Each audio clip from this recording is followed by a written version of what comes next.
Selamat tengah hari, salam sejahtera. Ini satu lagi pendedahan luar biasa yang pasti membuatkan Najib makin tak keruan, mungkin makin lebih tenat dan mungkin tak boleh tidur, tak boleh makan dan hilang selera makan. Manakala tidak, hari ini mahkamah putuskan Tommy Thomas mendakwa Najib tanpa niat jahat. Mahkamah Tinggi Kuala Lumpur hari ini memutuskan bahawa bekas Peguam Negara Tommy Thomas tidak sewenang-wenangnya mendakwa Najib Razak dengan niat jahat, tetapi hanya selepas menerima kertas siasatan yang lengkap daripada agensi penyiasat.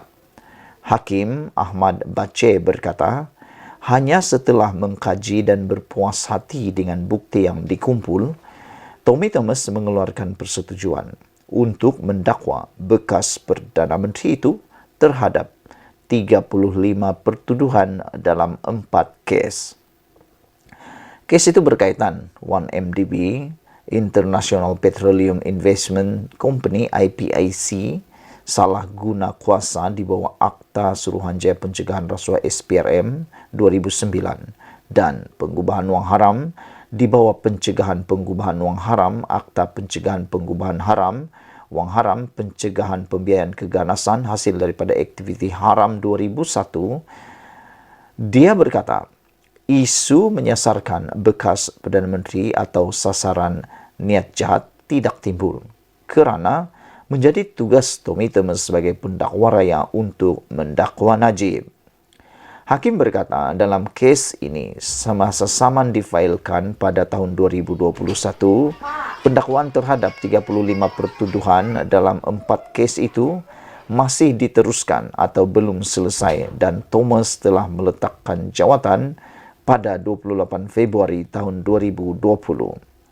Oleh itu, Tommy Thomas tidak akan terlibat dalam menjalankan prosiding 35 pertuduhan dalam 4 kes itu dan belum ada penentuan muktamad bagi 4 kes itu, katanya dalam penghakiman setebal 37 muka surat bertarik 28 Februari dalam saman yang difailkan Najib terhadap Tommy Thomas.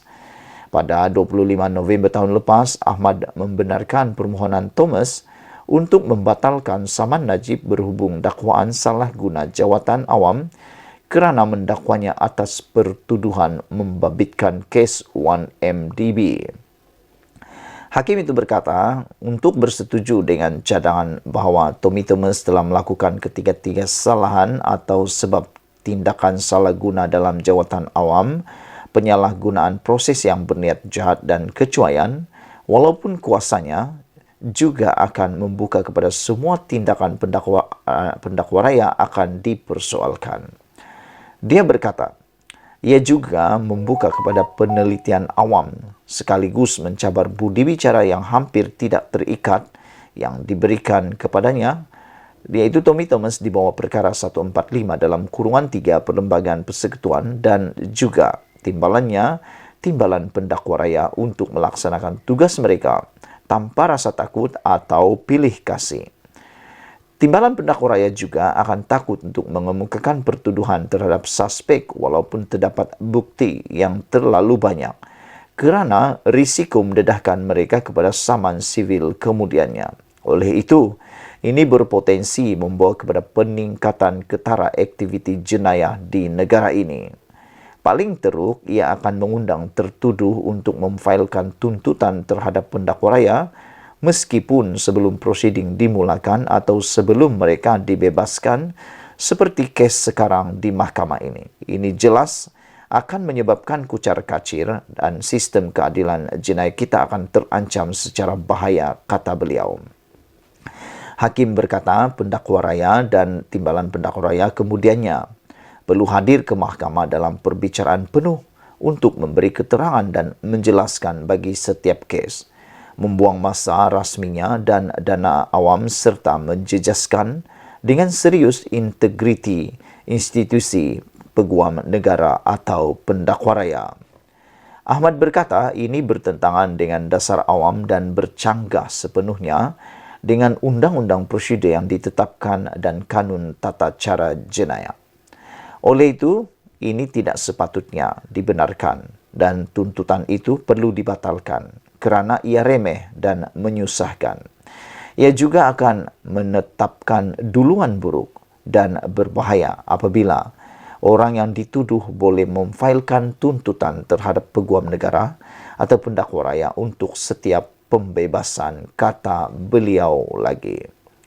Saudara-saudara sekalian, yang paling menarik ialah apabila hakim ini mengatakan tuntutan ini tidak sepatutnya dibenarkan dan tuntutan itu perlu dibatalkan kerana ia remeh dan menyusahkan, dan lebih penting lagi, ia juga akan menetapkan duluan buruk dan berbahaya apabila orang yang dituduh boleh memfailkan tuntutan terhadap peguam negara, pendakwa raya untuk setiap pembebasan. Hakim berkata, dia berpendapat tindakan planatif memfailkan tuntutan ini boleh dilihat sebagai serangan kolateral terhadap pendakwaan 35 pertuduhan jenayah kerana planatif akan mengambil tindakan sivil secara pramatang berdasarkan pertuduhan jenayah yang masih belum selesai di mahkamah jenayah. Hakim berkata, mahkamah berpendapat tuntutan itu tidak sepatutnya difailkan sama sekali sebelum perbicaraan 4 kes itu selesai. Ia juga telah menimbulkan kekeliruan dan pelanggaran bidang kuasa antara bidang kuasa mahkamah sivil dan jenayah, dan ini tidak sepatutnya dibenarkan sama sekali, kata beliau lagi. Mahkamah berpendapat punca tindakan penyelewengan dalam jawatan awam dan proses yang dipanggil berniat jahat adalah tidak mampan dan bukan permulaan kerana Thomas tidak menjalankan atau mengambil bahagian dalam pendakwaan 4 kes itu, katanya. Walaupun Tommy Thomas mempunyai agenda terhadap planatif yang tidak dipersetujui oleh mahkamah ini, dia tidak akan menjalankan pendakwaan terhadap planatif.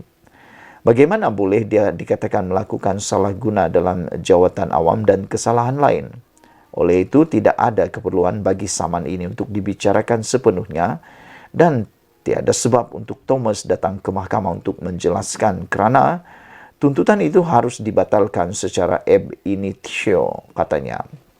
Dalam saman yang difailkan pada 22 Oktober 2021, Najib mendakwa pertuduhan terhadapnya adalah sebahagian daripada langkah yang telah dirancang lebih awal oleh Thomas dan juga selaras dengan rancangan kerajaan PH pada masa itu.